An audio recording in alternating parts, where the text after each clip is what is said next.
So first things first, we need to get our chassis rails. We need to get our bearing flats, we need 4 of those.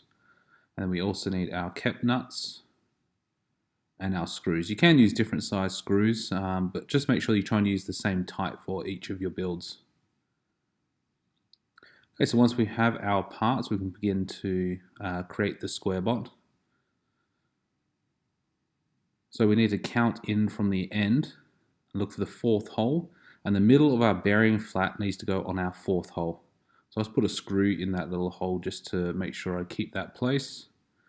And I'll put in my 2nd screw, and then I can flip it over and start to additionally put in my cap nuts. So let's move that across to the other hole. Screw it in with your fingers. And the other one.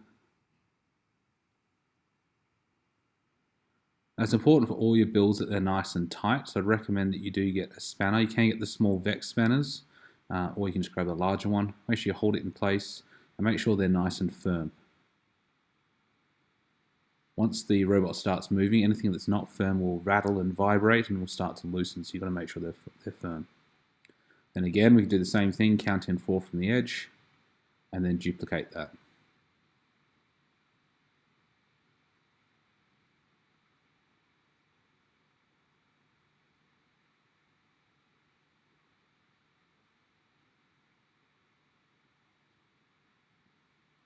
Once we have our first one, we can repeat for the second item. So for the second item, we're doing the exact same thing, counting in 4 from the end, adding in our screws, adding in our nuts, and repeating. So the gap that we have in between is of course where our axle is going to go through eventually, and our wheels will attach to.